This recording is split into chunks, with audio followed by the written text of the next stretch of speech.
Hi, my name is Emma, and I'm going to talk to you today about colony collapse disorder and how it affects bees and their colonies. The reason that I chose this speech in itself is because bees are very important to the environment and how we get food on our tables. Two out of the three items on each plate have been pollinated by bees. 80% of all flowering plants in the world are pollinated by bees alone.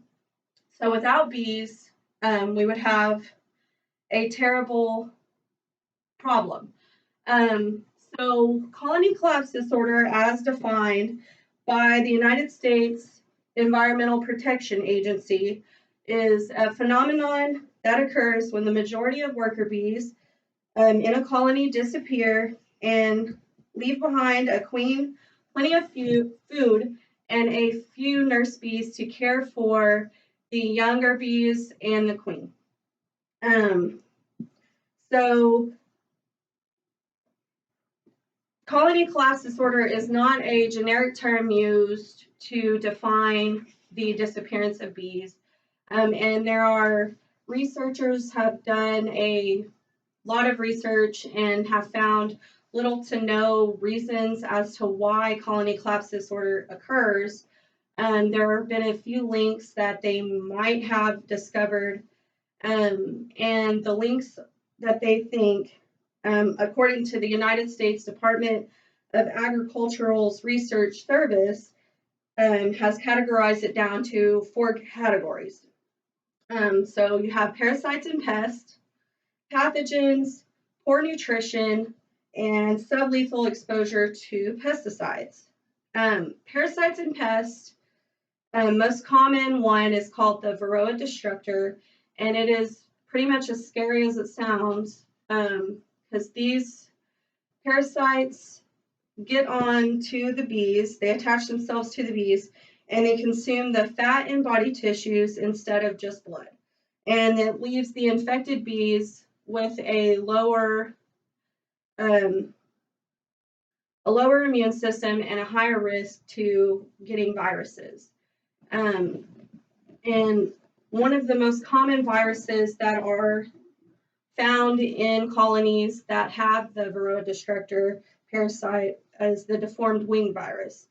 It's highly contagious, and what it does is it causes the newbies to be born with deformed wings, which creates an issue with flight because they have little or no control over flying, which also is proven to be quite deadly to bees because they can't go out and forage for food if they can't fly.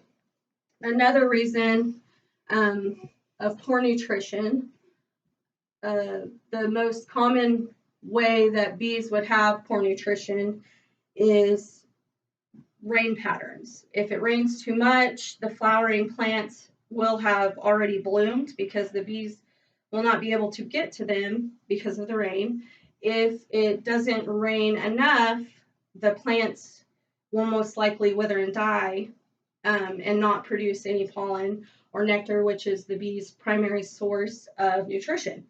And then there's pesticides. So we have pesticides that researchers believe to cause lots of sublethal issues for bees is a category of like neonicotinoids, which is a nicotine-based pesticide. But other researchers have found that these pesticides don't actually affect colonies that are in good shape, as in like ones that don't have the Varroa destructor and all the parasites and viruses already in their colony. So even though that the bees, the colony collapse disorder doesn't really have a cause and there really isn't a cure, researchers are trying to find what causes it and how to correct it before all the bees are gone. Thank you. Yay.